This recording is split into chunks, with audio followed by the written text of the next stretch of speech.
2 weeks ago, ex-Vice President Cheney having reasserted his claim that what he calls enhanced interrogation, known to human beings as torture, stopped a great many terrorist attacks in the years after the September 11th carnage.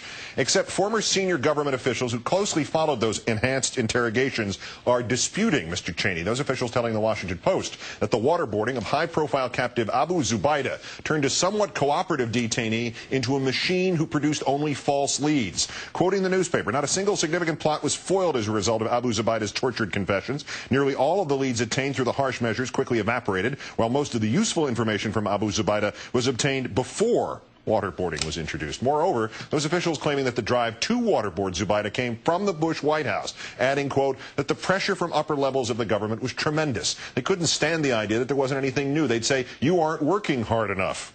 The first steps towards opening a criminal investigation against the Bush administration about torture now underway, only it's not by the U.S. government, but by Spain. The New York Times reporting the Spanish court now building a case against 6 high-level Bush officials, among them Cheney legal advisor and Chief of Staff David Addington, former Attorney General Alberto Gonzales, former Justice Department lawyer John Yoo, author of the infamous torture justification memo, and, not to neglect the Pentagon's role, former Defense Undersecretary Douglas Feith. The other 2 are not Mr. Cheney nor former President Bush.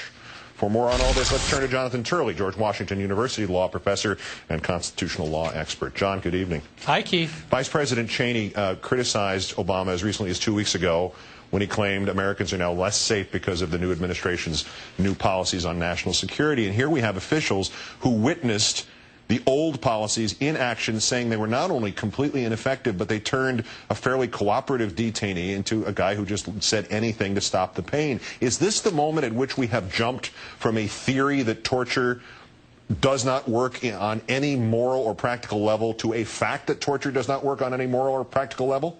Well, that's, of course, the great irony about torture, is that it's long been known to produce absolute garbage. We had hoped that the moral limitations would be enough to prevent the United States government from starting a torture program. But history has shown that it has very little practical benefit.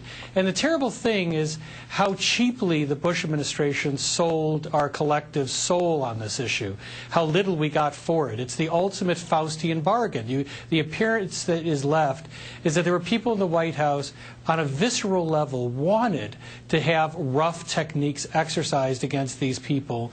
And it seemed to almost have the technique being the main driving force, that they wanted to see it used as opposed to its purpose. The great irony as well is that we've seen how legitimate means produce legitimate information. Part of the value of being in a legal system is it forces people to focus on the facts, what they know, and to get information that's reliable and usable, instead of the garbage produced here at such a just prohibitive cost for this country. The only thing we got out of this was the condemnation of the ages. We got nothing else.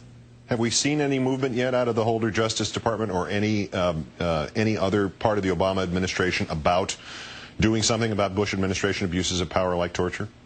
No. I think that the White House is still desperately hoping that people will forget about this. President Obama has clearly been told by his political advisors that this would not be good for him and not be good for his administration.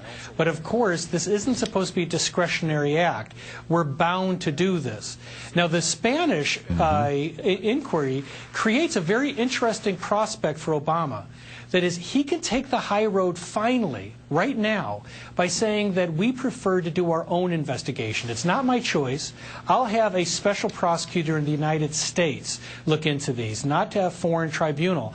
He can do that and take the high ground, and he can regain what we've lost. But if he doesn't, then he will be blocking not just an investigation in the United States of known war crimes, but he'll be blocking an international effort to look into the same acts. The Cheney national security aide who suggested this afternoon that the Cy Hirsch account of an executive assassination ring that reported to the vice president's office, it's not true. Then he described what was true, and of course it describes exactly that, only with a different name to it.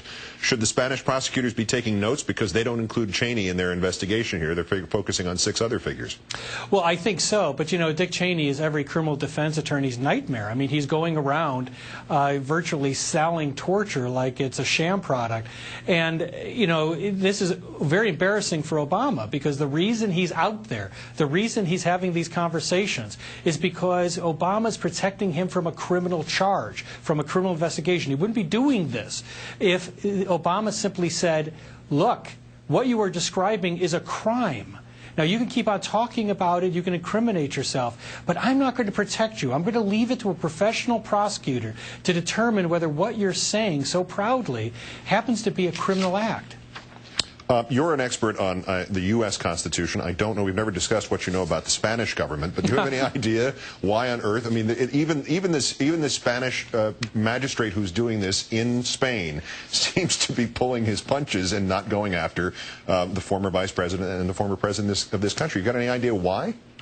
Well, lawyers transcend boundaries, thank God. But one of the reasons, maybe you can always charge the higher-ups. You tend to go for lower-lying fruit, although these are fairly high-up individuals, but you tend to go for the first line of defendants, and then if you have a case, you go for the higher ones. But there's another reason. It's well known the Obama administration is protecting President Bush and Vice President Cheney from criminal investigation. And if he went after the two of them, the U.S. government could move aggressively to shut down the inquiry. Jonathan Turley of George Washington University, great thanks for your time, and I guess I'm the one who's going to have to say it, so here it goes. Put me on camera for this in the 2 box if you still have it. No one expects the Spanish Inquisition. Oh, thanks, Keith. Thank you, John.